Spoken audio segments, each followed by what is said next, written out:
Welcome back to Rockstock Channel. It is Monday, December 16th, and we are back with a year-end update with Chris Evans, CEO of Winsome Resources. Our last interview with Chris was on site to its world-class Adina project and the Renard diamond mine in Quebec over the summer. Check out the show notes below for a link to that video, which included a number of comments from other key Winsome executives, investors, and sell-side analysts. As a reminder, RK Equity has been an advisor to and invested in Winsome since before its IPO in 2021. We also work as an advisor to Power Metals, in which Winsome holds a 19.5% stake and 100% offtake rights to the world-class Cesium discovery Power Metals has made at its Case Lake project in Ontario. But also as a reminder, RK Equity is not an investment advisor. This video is for informational purposes only, and nothing should be considered investment advice. Please do your own research and read the disclaimer at the end of this video. Winsome Resources is traded on the Australian Stock Exchange, ticker symbol WR1, and also on the OTC WRSLF. The current stock price of 43.5 cents equates to a market cap of about 100 million Aussie dollars, or approximately 65 million US dollars. Like many lithium producers and developers, the stock has had a rough year, down some 70% since it hit $1.45 following the announcement of the Renard acquisition, or the option to make an acquisition earlier this year. And it's down more than 80% from its all-time high in early 2023 of $2.40. Winsome has an active investor communications effort, emailing monthly its Lithium Lately newsletter, hosting frequent interactive webinars, and publishing regular updates on X and LinkedIn. I encourage you to register your email at their website, winsomeresources.com.au, and follow them on X at WinsomeRES. With that intro out of the way, welcome back, Chris. And Rodney's here, and he's going to take it away with some questions. Thank you, Howard. Thanks, Rodney. Pleasure to be here again. Chris, most definitely the major news that you've had recently is your amended Renard option agreement and deferring the major payments until 2026, 2027 if you exercise your right. In today's market, I think extending the timeline for payment is hugely beneficial. You give yourself the opportunity to align with a strategic partner before those payments are due. What's, in your mind, the optimal outcome for Winsome going forward here? As you said, Rodney, we were really pleased with the ability and the cooperation we saw with Stornoway, the current board of Stornoway, which is the owners of the Renard mine. And as you probably know, some listeners may know, that's 50% owned by Quebec government institutions through Investment Quebec and CDPQ, the largest pension fund in Quebec. So we were extremely pleased to reduce the initial payment upon exercise from $15 million down to $1 million. And then the remaining $51 million, as you said, is spread then over 2.5 years, with the first significant payment, not assuming we exercise at the end of February, the first significant payment will be a year later, so the end of February 2026, which is $10 million. So one would hope that the market is in improved state by then, and again we can pay that $10 million in either cash or shares. Since we've published our PEA, we've had continuing interest from strategic parties, many of whom have been talking to us for quite a while now, shown interest in the project for quite a while. There's, as we know, there's Rio Tinto activity in the area in James Bay, and I think it's pretty likely, but as you say, by the time we have to make that first significant payment, we will have a fair idea about whether there's the right strategic party to bring on at that point. And I think the ideal outcome is to bring a strategic on and then also make, through the payment of the option fees in shares, eventually we'll make the Quebec government shareholders of ours. That's probably the optimal situation. And then the being assessed, a strategic partner coming in to be able to add a sort of big brother name and give investors and the Quebec government more confidence in our ability to deliver this project, but also its connection to downstream would be important. It's not essential, but the Quebec government, again, like every other jurisdiction, is very keen to keep the value inside Quebec. And Chris, there's a lot for a strategic partner to be interested and keen on, because if you look at the characteristics of Adina, you've got low strip, near surface, high grade, DMS flow sheet, and you've got the Renard infrastructure. That translated into an excellent scoping study, NPV and IRR, based on, I think it was $13.75 a ton for spodumene. That's right. Which isn't high relative to many of the other projects out there. And I think, if I'm corrected, but I think it was a 40% IRR on that. So were those results as you'd hoped? They were. Yeah, they were pretty. We were impressed with them. Almost $1 billion Canadian, or just over $1 billion Canadian NPV, and as you say, a 43% IRR with a simple payback time of 1.8 years. Which is pretty impressive, I think. And it talks more so than just those high-level numbers. The main thing that we aimed for in the PEA was to make it a low-risk, or our project, a very low-risk opportunity. And what I mean by that, it's low risk in a number of ways. First of all, because we've got the existing infrastructure at Renard, most of it's already built. There's a low capital cost of just under $260 million US. So accessing finance, it will be a low risk activity compared to near $1 billion for some of our peers who would be building a similar type infrastructure in Quebec. It's low risk because we've assumed that for the entire life of mine, liquefied natural gas is being used rather than hydropower. And the reason we've done that is that we think access to hydropower is by no means guaranteed in Quebec, and the approval times can be very long. So we've remained on LNG, even though the operating cost of that is significantly higher than the 5.5 cents per kilowatt hour for hydropower. It's low risk. We don't have to wait for another approval. We've also shown that we're driving all the way from our spodumene concentrate, driving it all the way to the St. Lawrence Seaway instead of jumping on the railway at Chibougamau, which is the nearest town.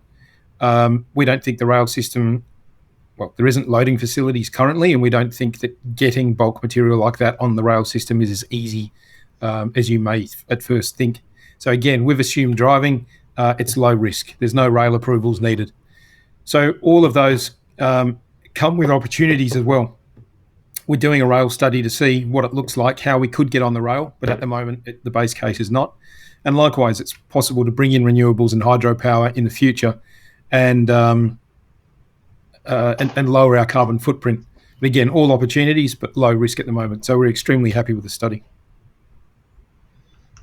And I noticed, for me, was a standout was the low strip ratio at the start. I think it was 1-to-1, which is a real game changer. How many years will that last? 4.5 years is a 1-to-1 strip ratio, and hence that very quick payback period. For the life of mine, it's around 5. A strip ratio of 5. But it increases in the latter half, the sort of last 10 years of mining. And so that's another trade-off study we're doing, is looking at underground in that second half of the mine life. We think it, of course, lowers the strip ratio significantly. It's a more targeted approach. But also what we didn't realise when we commenced the study is that there's a significant amount of water management infrastructure needed for every tonne of dirt that you put on the ground, because the snow gathers so much in the winter, and when it melts, there's significant water flowing off it. And all of that has to be sit in a pond and have a certain amount of residence time before it can be discharged into the environment. So that means, and a lot of it has to be designed and built right at the beginning. So you're planning this huge amount of water management infrastructure, drains and ponds and things like that. which costs a lot of capital. So every tonne we can reduce by potentially going underground could be an advantage to us. So another opportunity that we're looking into. And the projected all-in sustaining cost OPEX was just below $700, which is extremely That's right. competitive compared to Oz competitors and projects. What are the main drivers that keep that cost down, Chris? I think it's the established infrastructure. So established infrastructure and the fact that it's a mining jurisdiction. These, as you know, there's only one operating lithium mine at the moment. That's Sayona's North American Lithium. But there's many other commodities mined in Quebec, and it consistently comes in for this reason in the Fraser Institute as a top 10 mining jurisdiction in the world. So I think all of that combines to give us, and the quality of our project, the fact that most of there's a low strip ratio. So we're at surface for the first couple of years. All of that means a low operating cost. And another angle, which obviously is really important, is the startup CAPEX, which is low at around $260 million US. But the study also mentions credits from the CTM ITC scheme. Can you just elaborate a bit on that? Yeah, so that CAPEX includes some credits from that having already been incorporated, and everyone's still working out the mechanisms of that tax. It's a tax that we can claim, we think, every quarter during construction, so it directly comes off the CAPEX. I think the other opportunity to reduce our CAPEX is that we have applied to the Critical Minerals Infrastructure Fund, which is a federal fund administered by Natural Resources Canada, and we've applied for stage 1 funding for that road. And I say we have applied. Our First Nations partners have applied for stage 1 funding for that road, with us named as their industry partner. And stage 1 funding is designed to get the road shovel ready. So that's the next couple of years, all the surveys, all the permits, a winter road as well. And we expect to hear back on that soon. Now, up to 75% of costs are covered with that Critical Minerals Infrastructure Fund. So if we get that stage 1 funding, then in all likelihood we'll be applying for stage 2, and up to 75% of the circa $70 million capital cost for the road could be covered. So there's an opportunity there to reduce our CAPEX even further. And just on Adina, what in your mind, Chris, if you can refresh for us, would be the ideal funding structure for Winsome to minimize dilution for shareholders? I think bringing on a strategic partner at the right time at the project level would be very advantageous. Of course, we want the project assessed on the NPV in the study rather than our current market cap. So I think that's the first, getting a strategic partner who comes in at project level to fund some of it. And then there's a lot of funding options available and assistance from the Quebec and the federal government. Now, they're sort of unspecified yet, but the Quebec government's demonstrated its willingness in the past to provide financial assistance to battery materials related projects. So we're in constant discussion with the Quebec government. And as I said, they're going to be shareholders of ours when we pay out some of the consideration in shares. And on a slightly different tack, Chris, you recently did a site visit to Power Metals. Can you just refresh everyone in their minds on what Winsome's shareholding and offtake rights are, and the relationship between the companies? Yeah, it's a pretty interesting one. We acquired our interest in Power Metals a couple of years ago, and we did that because a Chinese company owned about 5% at the time of Power Metals, but it owned all the offtake rights for lithium, cesium, and tantalum for their Case Lake project, which is just across the border from Quebec in eastern Ontario. They were ordered to divest that interest by the Canadian government, so we snapped it up, and then we traded some of our properties and increased our shareholding to about 19.5%. But the important thing for us, well, at the time we did it for lithium. The important thing that's emerging now is the cesium. Case Lake is showing exceptional cesium grades, and a study is about to be initiated to show how that cesium can be mined in a sort of low cost and timely manner. I sit on the board of Power Metals and as Winsome's representative, and we have a very good working group together. We have a technical working committee to look at the development of that cesium operation, and Power Metals share price has been doing really well. I think it's over $60 million market cap now. But again, that offtake rights for the life of mine for the cesium and the lithium is very important to us. So we want to see this Power Metals brought into production and then as quickly as possible. Yeah, so that was my next question. If you look, Tanco has a large percentage of known reserves of cesium globally, and I think it's the only operating mine, which shows how rare it is. Power Metals, Case Lake, is a high grade near surface. Do you see the potential for that getting into near term production? Yes, I do. Ontario offers a couple of innovative schemes to get smaller scale mines like this into production relatively quickly. And this would essentially be a quarrying operation because, as you say, it's at surface. It's fairly small volume. But yeah, quarrying operation with maybe some pre-concentration before it's shipped out.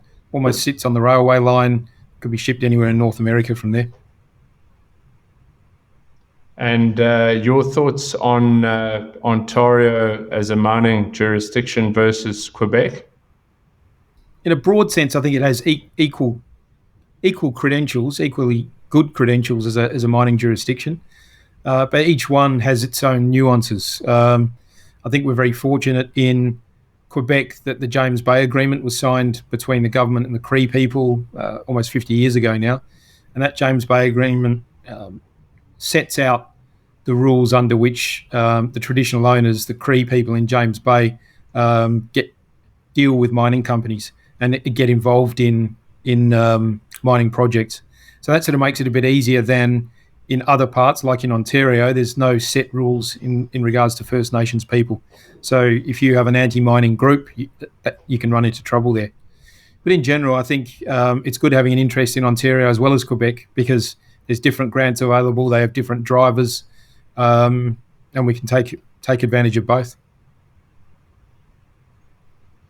And just lastly, from my side, Chris, in terms of an update on your cash position and forward expenses and when the next major milestones are coming up? We've got just under $30 million Australian in the bank, which puts us in a pretty healthy cash position. We've been very careful to protect that, given the current market and the uncertainties involved in anyone who's even thinking about raising money.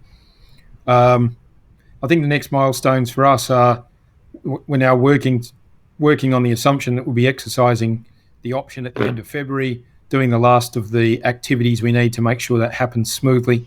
But also we're doing a bit of planning. If we do take it on at the end of February, we don't want it to sit idle. The Renard mine to sit idle for 3 years doing nothing. So we've got a few ideas about utilising the infrastructure that's already there. Things like installing renewable power, both wind and solar. It's a remarkable fact that there's more. The Renard mine, despite being where it is in Quebec, gets more radiation from the sun than Melbourne does in Australia. Despite the fact that it's cold a lot of the year, there's still a lot of sunlight. So there's a real ability to install solar. It's in a appropriate wind region, and there are some turbines fairly nearby. So we're going to be investigating that, putting up a wind meter or two. And then the other one is to try and use the existing tailings that are kimberlite tailings from the diamonds. We can potentially use them for carbon capture. and there's some innovative, well, there's some simple, very simple technologies that can capture carbon, and those carbon credits can be sold. We also want to use it as a training facility. So we're thinking about all of these ways to utilize Renard, and we'll put some announcements out in the coming month or two about our ideas there to show the blue sky to investors of how we're going to use that facility.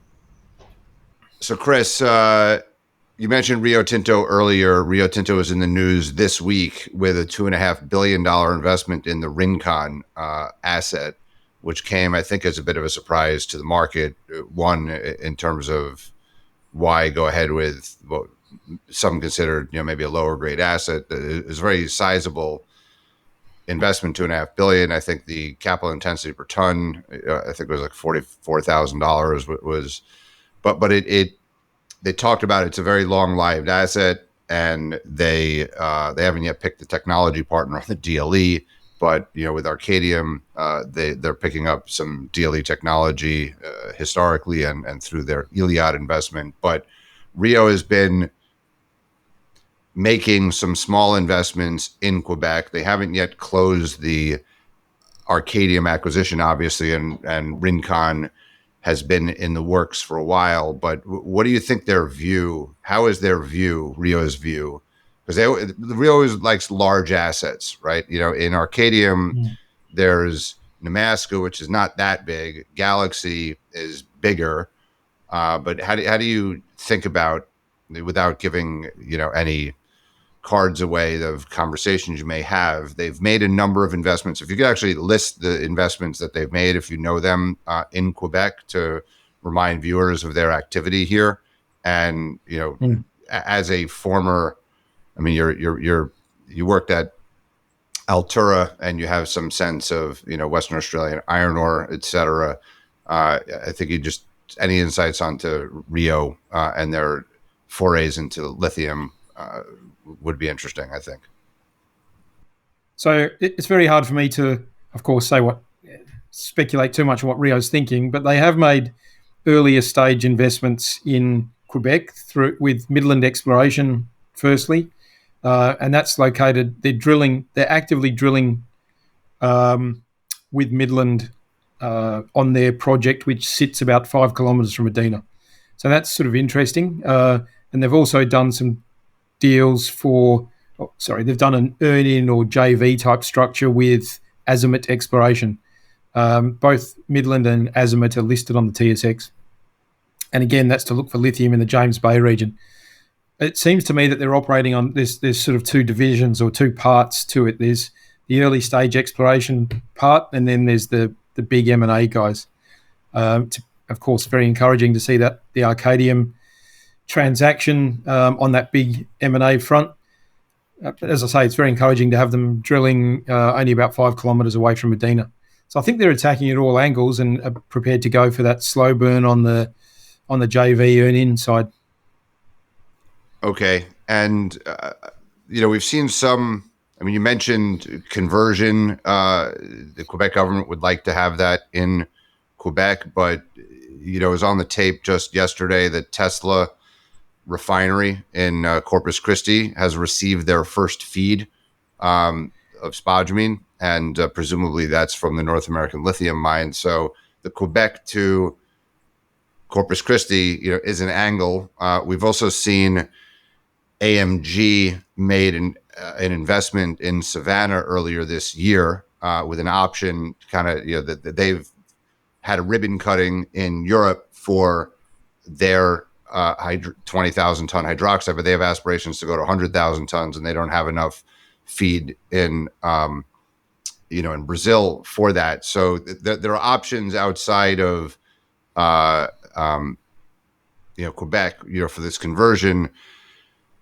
I've also seen, you talked about investment maybe at project level. I think Mitsubishi did such a deal with Frontier earlier this year. I saw that EcoPro invested in Green Tech. I think that was at parent level. So that there is strategic investments happening, even in this down market. Obviously, you can't speak to anything specifically. I'm just highlighting these. Pilbara made an investment in Latin.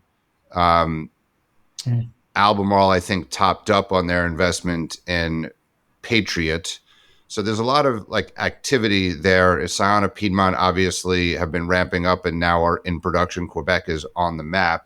And Cisco, so Q2 Metals has made a discovery, and there's been appetite, for that. So I'm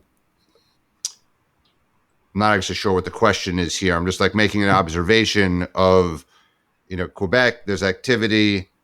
Rio Tinto is making major investments with like a 2030 plus view. Here we have Winsome with a very low CAPEX, low OPEX, high IRR. It's unique, the Renard, acquisition potential to get into production fast at a like Brazil-like speed and CAPEX, which is unusual in Quebec. So strategically, you seem vulnerable, to be acquired. And how do you assess, as we're ending the year here, this kind of disconnect? The $1.45 stock price earlier this year on the Renard acquisition, people seem to understand, get that, and it was great.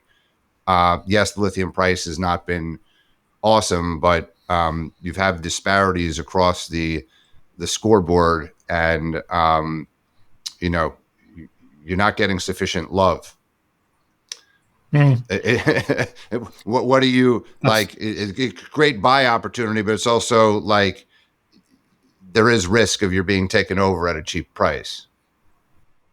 There's always a risk. I think we're vigilant. We've got a defense strategy, and we're watching out for anyone potentially trying to do it.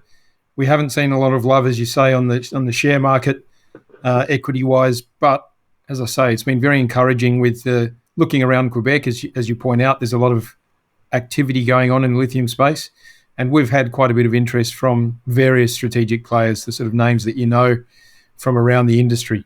So that's encouraging. They see a supply deficit coming in 2 to 3 years for the most part. And that's sort of perfect for where we want to be with our approvals and then coming into commissioning in 2028. We're not too worried. We've got a healthy bank balance. We'll bring a strategic partner on at the right time to help us develop this project. And I think that'll in itself will somewhat help protect us against any unwanted corporate activity. Because you're right, our share price is, our market cap at $100 million seems pretty ridiculous at the moment for what's such, again, a low risk opportunity for a lithium development.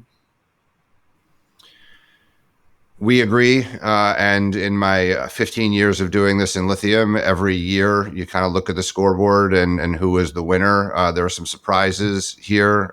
Vulcan, is at the top of the developer or the emerging project. They've raised quite a bit of money. There's lots of money available. It's a lot easier.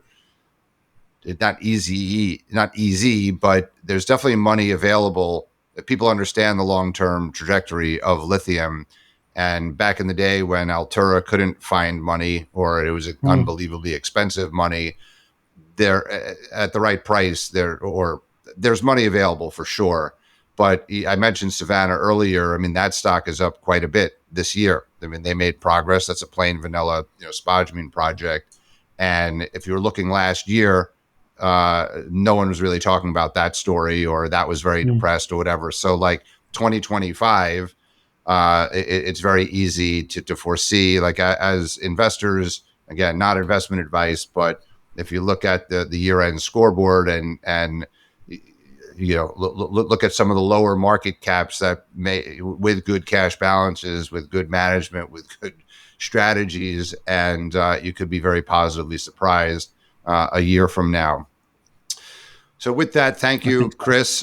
Wish you and your family a Merry Christmas and a Happy New Year, and look forward to a much better 2025, even though this year operationally, I think was a masterstroke in your creativity and identifying the Renard diamond mine as an option and the market hopefully will start to appreciate that better, in the next year.